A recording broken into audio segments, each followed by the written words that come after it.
Israel bajo cerco, como la guerra cambió la seguridad interna. Así comienza una historia marcada por el miedo, la tensión y la necesidad de un pueblo entero de adaptarse a una nueva realidad.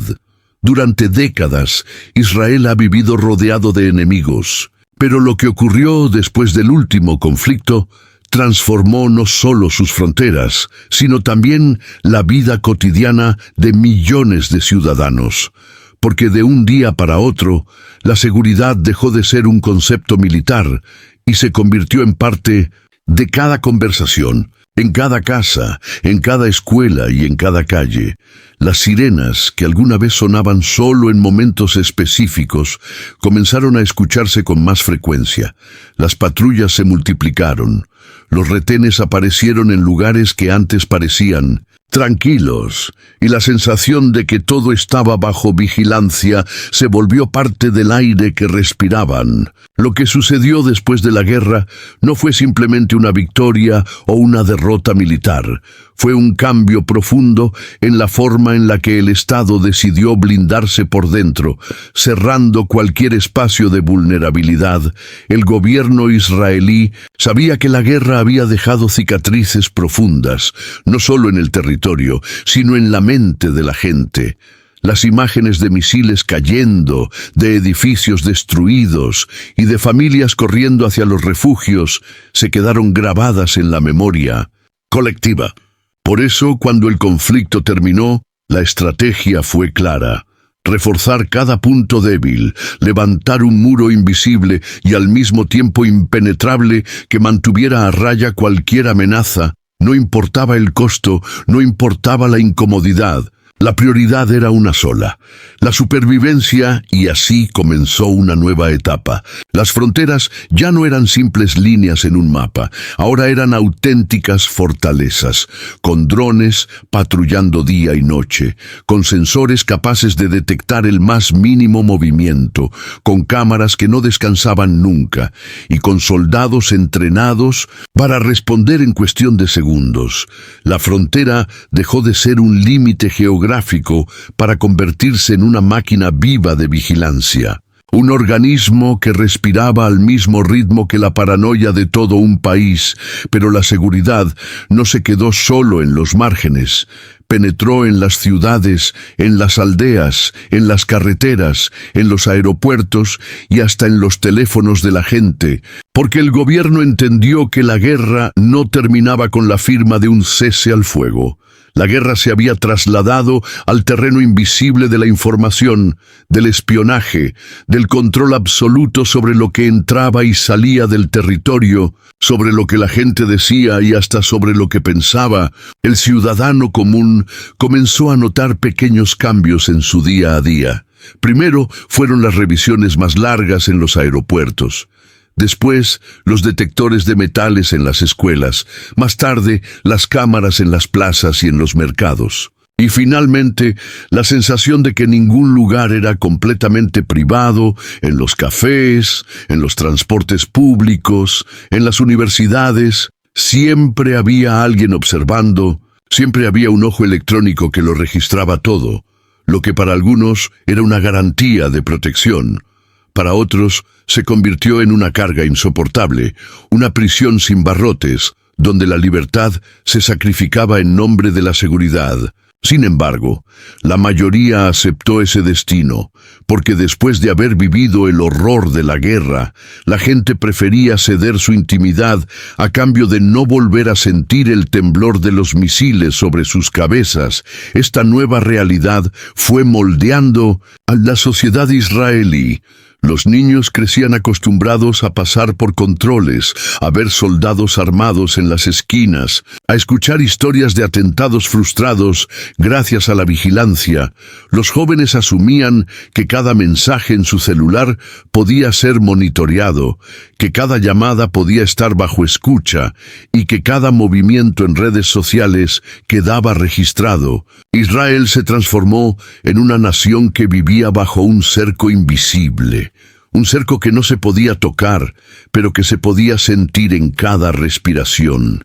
Y ese cerco no era producto de la imaginación, era el resultado directo de una estrategia o calculada, porque el gobierno sabía que mientras más control tuviera sobre la vida interna, menos posibilidades habría de otro ataque sorpresivo.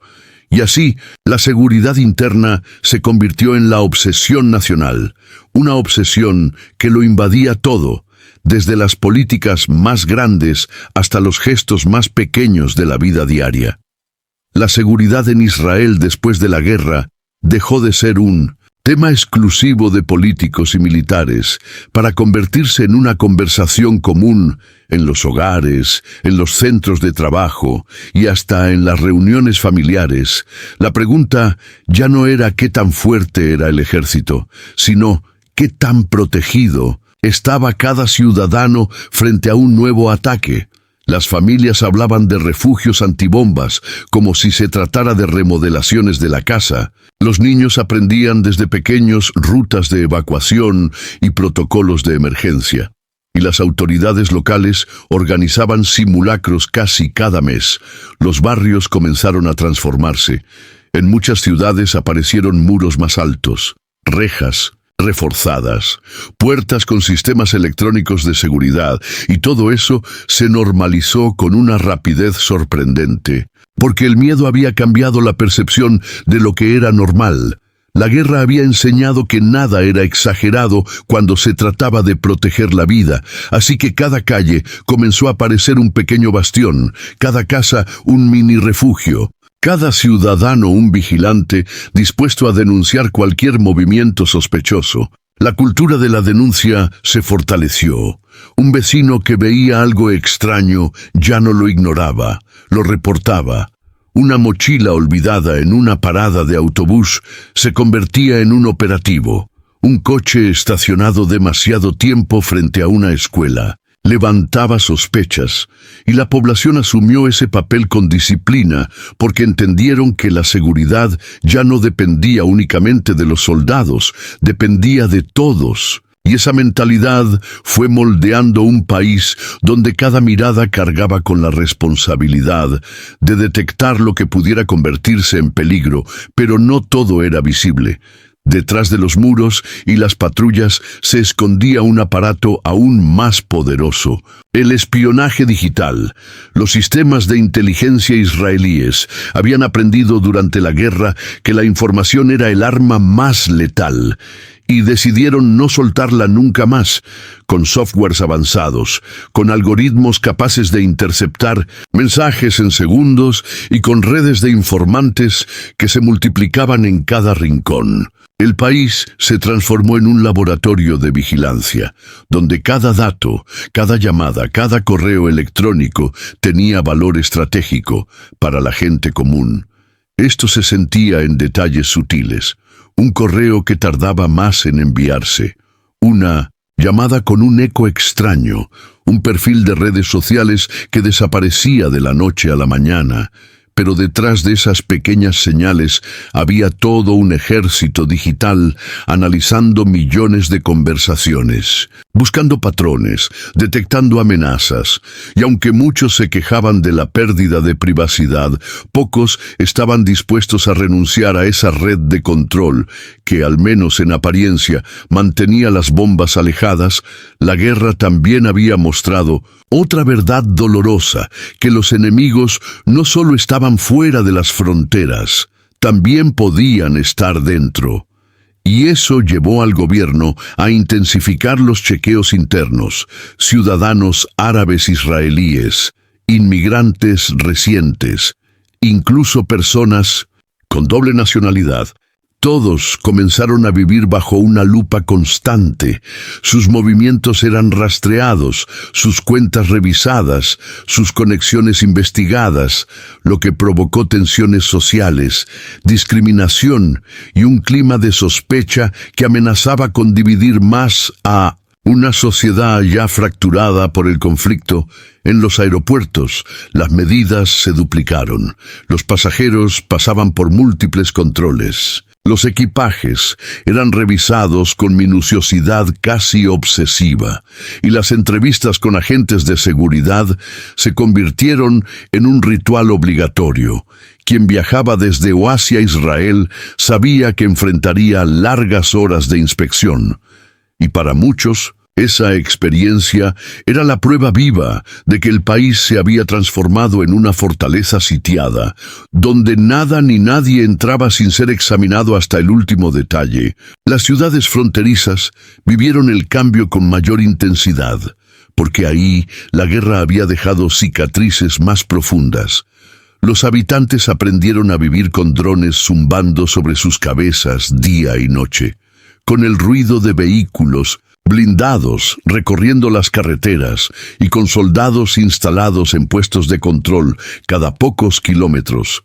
La vida cotidiana se mezclaba con la rutina militar, y aunque para un visitante podía parecer una escena de tensión permanente, para los locales era ya parte de su paisaje, una normalidad forjada en el fuego del conflicto, pero al mismo tiempo, esa vigilancia constante también comenzó a generar un sentimiento de encierro, como si el país entero estuviera atrapado en un círculo de sospechas y alarmas. Había quienes comparaban la vida en Israel con vivir dentro de una caja de cristal, donde todo estaba controlado, protegido, pero al mismo tiempo limitado. Y esa sensación empezó a calar en la juventud, que veía el futuro como un camino estrecho, lleno de reglas, de cámaras, de chequeos, un futuro donde la libertad parecía un lujo imposible. Sin embargo, esa misma juventud también creció con un sentido de resistencia, con la convicción de que sobrevivir en medio de la tormenta era parte de su identidad, que vivir bajo cerco no significaba rendirse, sino adaptarse, encontrar formas de crear, de estudiar, de trabajar, incluso de amar, a pesar de la sombra de la vigilancia, porque aunque la guerra había cambiado la seguridad interna, también había despertado en la sociedad una capacidad asombrosa de reconstruirse y seguir adelante, aunque fuera dentro de un muro invisible que lo rodeaba todo.